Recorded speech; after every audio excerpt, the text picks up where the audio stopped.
So, kind of concern, question. Did other tables mention that too? Okay.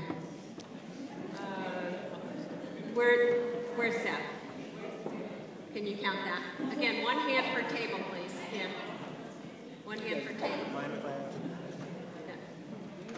Okay. That was a point of discussion there. Okay. Was that 9?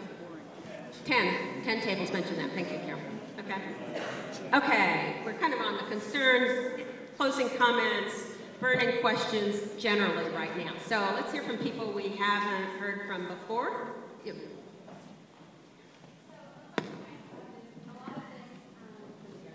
Pamphlet here is very early childhood.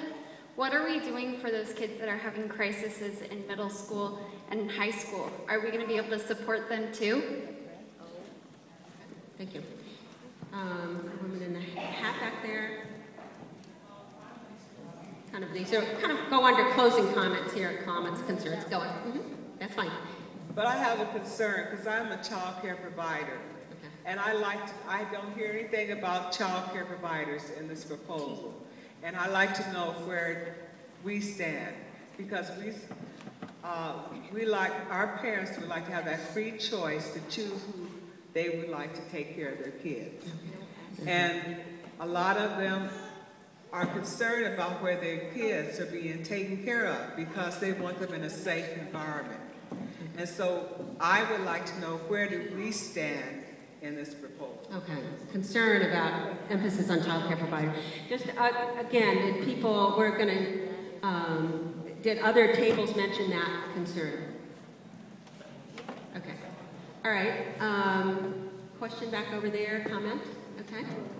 And I have been asked by the state group that we can go ahead and take some more key comments and go a little bit over. So, I have a question about what the plan is to make higher education more affordable. Okay. I think that it's a difficulty when part of the goal is to get students to higher education and it requires families or students to take on high amounts of debt that they are going to have a very difficult time paying back if the job market doesn't pick up. No concern about accessibility. Okay, over there.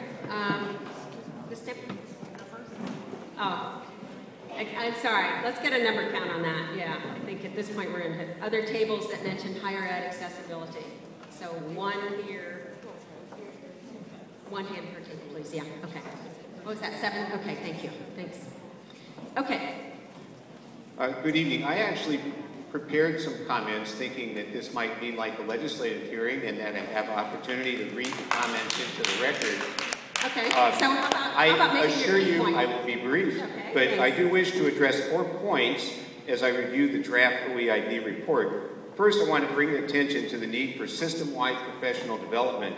Anytime at any level when an organization undergoes a system-wide change, there will need to be training and perhaps retraining the entire workforce. Okay. Change is not delivered simply because it is desired. In my own classroom, for example, when I introduce a new skill, I have my students begin by practicing that skill. Students are then expected to raise questions, apply the skill in a variety of settings, and eventually prepare for assessment of the skill. And we'd ask you to summarize your points, please. My second point. Okay. My second point would be a concern of narrowing the curriculum in our schools. I believe we need to provide students a high-quality, comprehensive education that includes music, art, physical education, and yes, social studies, my subject. Okay. To prepare our students to become the next generation of Oregon's leaders, we must resist the trend to focus only on math and English language arts. I have testified at the State Board of Education stating that assessment drives curriculum.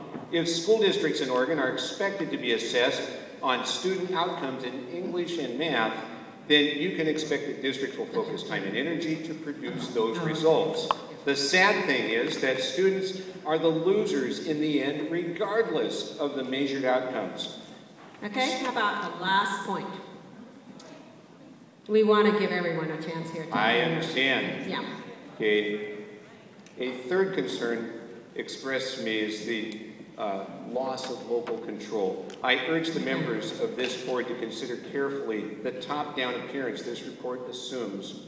In my own experience, I've witnessed that unilateral changes are rarely successful. Again, in my own classroom, a strategy that works well with one student may not be the best strategy for another. No two students learn exactly the same way. The highest level of success occurs when the teacher determines the best practice for each individual. And number 4? The fourth point is simply one of funding. We recognize that Oregon schools are seriously underfunded. My own school district has cut 12 days from our calendar this year to balance our budget. Students face the largest class sizes of my career. School districts in Oregon are not financially prepared to implement an unfunded mandate from the state. An unfunded mandate will only take away precious resources our students currently depend upon. Thank you. Okay.